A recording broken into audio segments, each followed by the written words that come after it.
আজকের এই ভিডিওটিতে বলা গল্পটি সম্পূর্ণ রিয়েল। এটি একটি চরম বাস্তব ঘটনা যা আমি এখন আপনাদের সাথে শেয়ার করতে যাচ্ছি। এই কুকুরটি এতই বিশ্বস্ত ছিল যে মহিলা প্রায়ই তার বাচ্চাকে কুকুরটির সাথে একা বাসায় রেখে বাইরের টুকটাক কাজ ছেড়ে আসতেন এবং ফেরার পর প্রতিবারেই মহিলাটি দেখতে পেতেন বাচ্চাটি কুকুরটির সাথে নিশ্চিন্তে ঘুমাচ্ছে। এমনই একদিন মহিলাটি নিজের বাচ্চাকে তার বিশ্বস্ত কুকুরটির কাছে রেখে শপিং করতে গেলেন।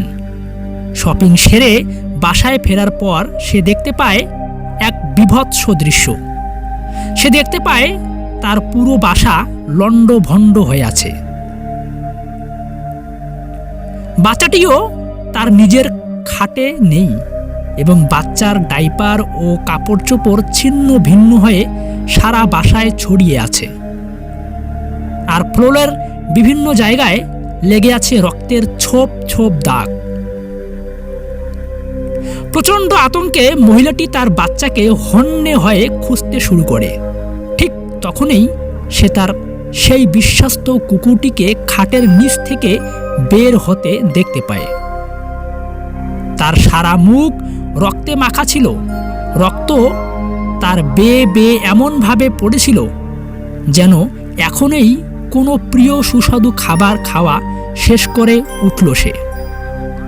মহিলাটির আর বুঝতে বাকি রইল না যে কুকুরটি তার বাচ্চাকে খেয়ে ফেলেছে।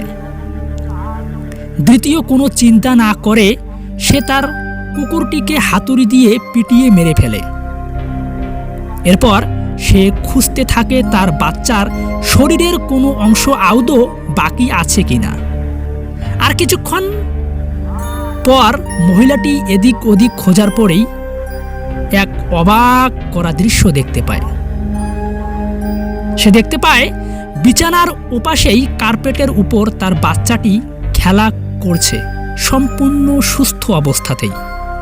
তারপর বিছানার নিচে তাকাতেই মহিলাটি আবারও এক অদ্ভুত করা দৃশ্য দেখে চমকে যায়।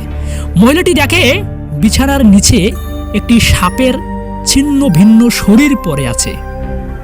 এটা আমাদেরও বুঝতে বাকি রইল না যে মূলত ওখানে সাপটির সাথে কুকুরটির যুদ্ধ হচ্ছিল। বিশ্বস্ত কুকুরটি মালকিনের বাচ্চাকে বাঁচাতে তার সর্বশক্তি দিয়ে সাপটিকে প্রতিহত করেছিল। মহিলাটি সবকিছু বুঝতে পারলেও ততক্ষণে অনেক দেরি হয়ে যায়। তার ধৈর্যহীনতা ও সর্বগ্রাসী ক্রোধ ততক্ষণে তার কাছ থেকে কেড়ে নিয়েছে তার সবথেকে বিশ্বস্ত বন্ধুকে। এই সত্য ঘটনাটি একটি পোষা কুকুরের সাথে ঘটলেও এমন ভুল অনেক ক্ষেত্রে কি আমাদেরও আপনজনদের সাথে হয়ে যায় না? শেষে আমি এতটুকুই বলবো, এমনকি এই ঘটনাগুলি আমাদের পরিবারের মধ্যেও হয়ে যায়, আমাদের আশেপাশের প্রতিবেশীর মধ্যেও হয়ে যায়।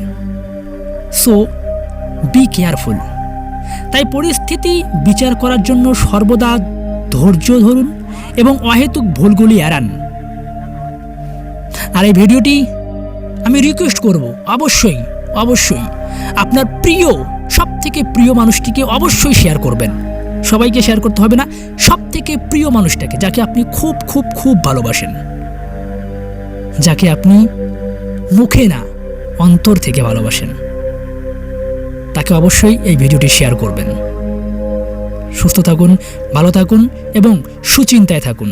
দেখা হচ্ছে পরবর্তী ভিডিওতে।